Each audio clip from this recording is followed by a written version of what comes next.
Hi అండి. Hello, నమస్తే. ఎలా ఉన్నారు? మీరందరూ బాగున్నారని కోరుకుంటున్నాను.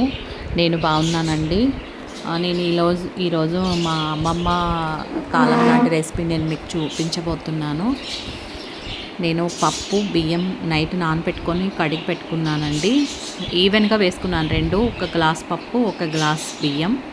మనం దోసపిండికైతే అలా కాకుండా ఒక 2 గ్లాసెస్ రైస్, 1 గ్లాస్ పప్పు ఆ లెక్కలో వేసుకుంటాం కదండీ! అయితే దీనికి 1 గ్లాసు పప్పు, 1 గ్లాసు బియ్యం వేసాను. అది హాఫే నేను మిక్సీ చేశాను. హాఫ్ మిక్సీ చేసి కొబ్బరి వేస్తున్నాను. ఎందుకంటే మొత్తం పేస్ట్ లాగా అయితే బాగోదు కాబట్టి నేను బియ్యం పప్పుని సగమే మిక్సీ చేశాను. తర్వాత ఈ కొబ్బరి యాడ్ చేశాను. ఎందుకంటే మొత్తం పేస్ట్ అయిపోతే బాగోదని చెప్పి ఇప్పుడు సగంలో వేసాను కాబట్టి 2 ఈవెన్‌గా మిక్స్ అవుతాయి. అలా ఎందుకంటే కొంచెం పలుచగా మిక్స్ చేసుకోవడం వల్ల పేస్ట్‌లాగా కాకుండా మనం ఉడికిన తర్వాత కొంచెం బాగుంటుంది తినేదానికి. చిన్న చిన్న బియ్యము రవ్వలాగా కనిపిస్తూ ఇప్పుడు ఈ మొత్తం మిక్స్ చేసుకున్నాను.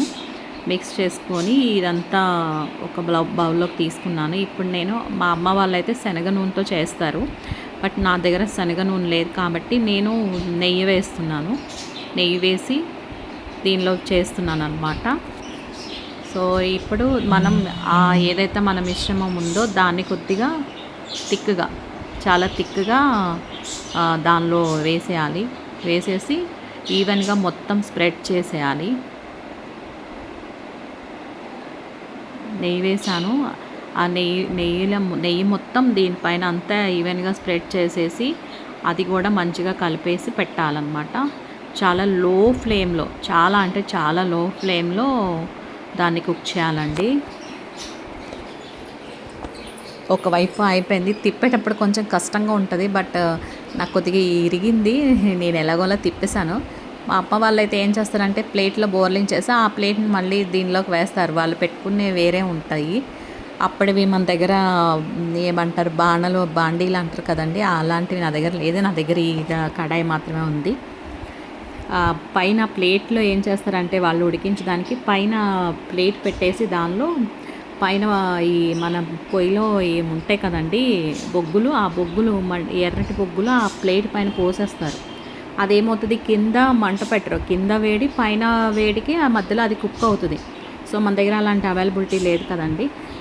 నేను ఇలాగా చాలా లో ఫ్లేమ్లో పెట్టాను. ఫైనల్లీ అయిపోయింది. ఇంత నీట్గా వచ్చింది. ఏదో కొద్దిగా ఇరిగినా కూడా. ఇది ఆడపిల్లలకి పీరియడ్స్ టైంలో చాలా మంచిదండి. చాలా అంటే చాలా మంచిది. ఇబ్బంది లేకుండా పీరియడ్స్ ఇరెగ్యులర్గా వచ్చే వాళ్ళకి ఇది చాలా మంచిదండి. ఎలా ఉందో కామెంట్ చేయండి. నచ్చితే ఓకే, నచ్చపోయినా కూడా నాకు కామెంట్ చేయండి. ఓకేనా అండి? బాయ్ అండి. బాయ్. హ్యావ్